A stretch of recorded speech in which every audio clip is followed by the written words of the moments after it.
Everyone, this is Juan from KenHub. Welcome to another tutorial where this time I'm going to be talking about the metacarpal muscles. And before I tell you what a metacarpal muscle is, I want to show you something. This image here of the palmar view of your hand. If we were to strip all tissues except muscle, ligaments, and bone. Now we're left here with some of the muscles that we already talked about, some of the groups that we already covered here at KenHub, but the other groups the other group that I'm going to be talking about on this tutorial specifically. I'm going to be talking about intrinsic muscles of the hand. Now, intrinsic muscles of the hand means that these muscles have their attachment points within the bones of the hand. So within these bones right here that are covered in ligaments, the carpal bones, the metacarpals right about here, and then the bones of your finger, the phalanges. Now, you can see also two groups of muscles that we already covered on different tutorials and also training units. And if you already guessed, you're way ahead of me. This group right here, found on the lateral side of your hand and in line with your thumb. If you guessed, these are the thenar muscles. And here on the medial side, you find another smaller group here on or in line with your small finger, and found medially, these are the hypothenar muscles.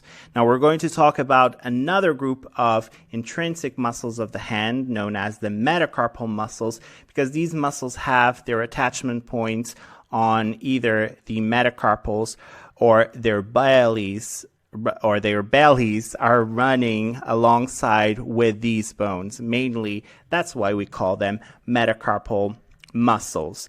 Now there are three distinct groups that we need to cover.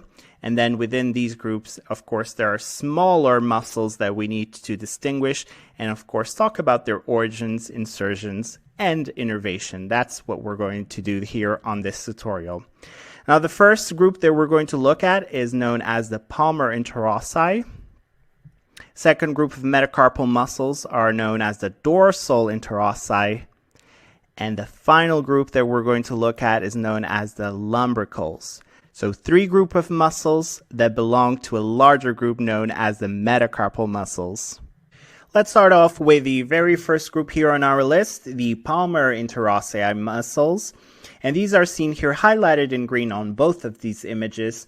This is a group of three muscles that are located on the metacarpus or the metacarpal bones, right between your wrists, right here, or the carpal bones, and the bones of the fingers, also known as the phalanges. Now, they arise from the metacarpal bones of the index finger right here, also the ring finger, and the little finger.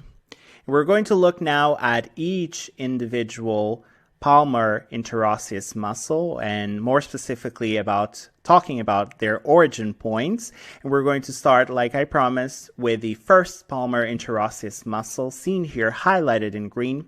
And you notice here that, as I mentioned, this muscle is in the direction of the index finger, also known as the second digit.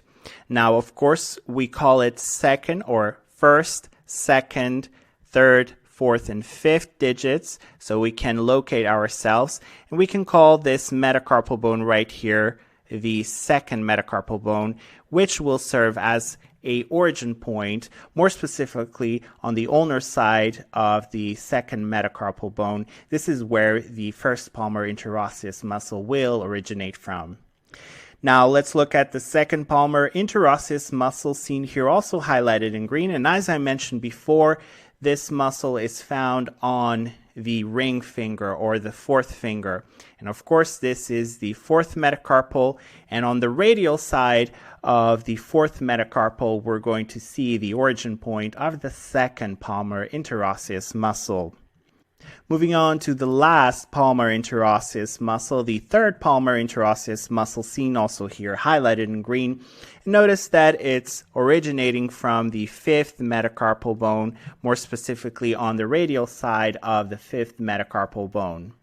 Now that we just completed talking about the origin points of the palmar interossei muscles, it is time for us to move logically and talk about the insertion points of the palmar interossei muscles.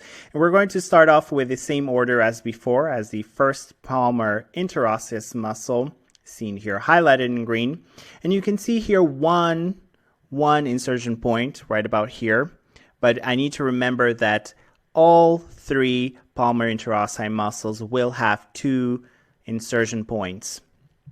The first one is the dorsal aponeurosis of the hand, so more specifically here on the second finger for the first palmar interosseous muscle. And then the insertion point, a bony insertion point, will be the base of the proximal phalanx of the second finger right about here, as you can see. Now, the second palmar interosseous muscle will also have two insertion points, like I mentioned before. The first one will also be the dorsal aponeurosis, but this time of the fourth finger, as it is located within the same direction of the fourth finger, or the ring finger. And a bony insertion point will be the base of the proximal phalanx of the fourth finger, as you can see right about here. Now let's talk about the insertion point of the third palmar interosseous muscle, seen also here highlighted in green. And as I mentioned before, this one will also have two insertion points.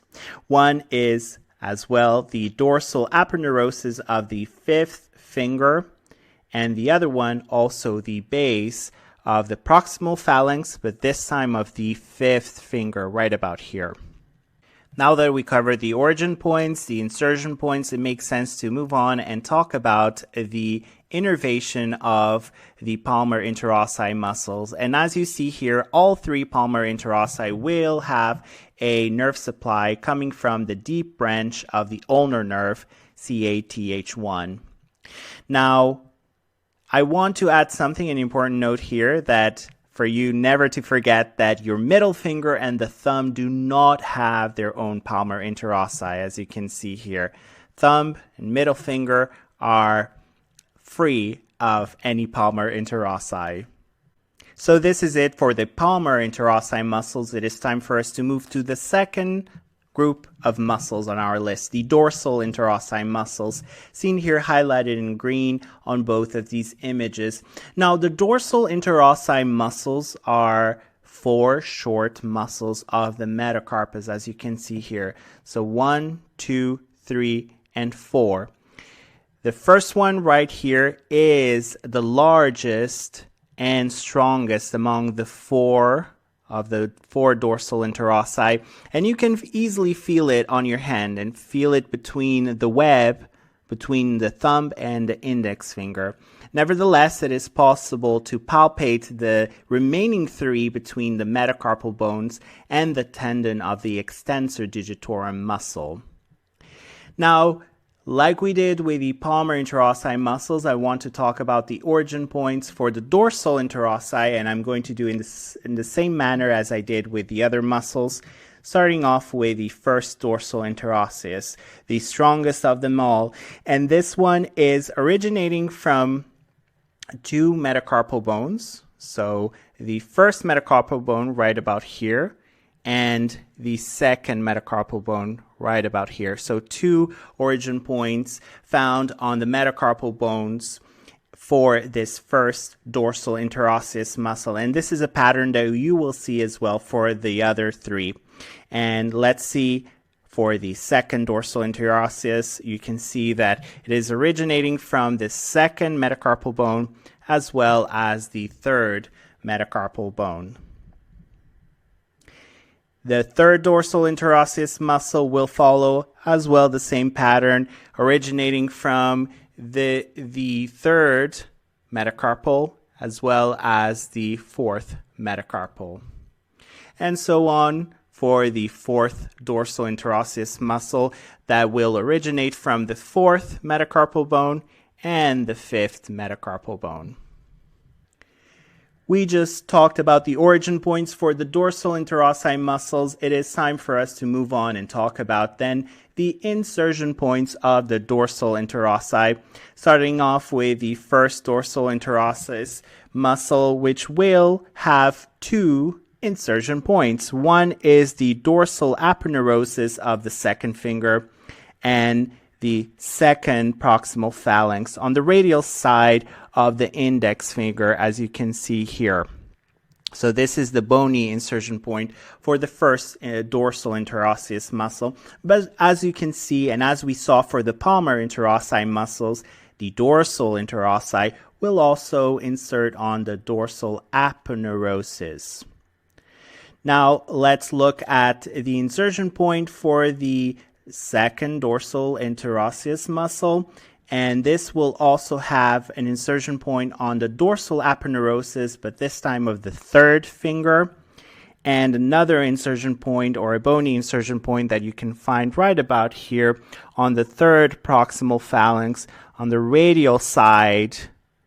Notice here the radial side of the middle finger. I cannot stress enough how tricky the next muscle might seem, because we just talked about the second dorsal interosseous. Now we're going to look at for the insertion points for the third dorsal interosseous, which might look very similar to those we've seen on the second dorsal interosseous.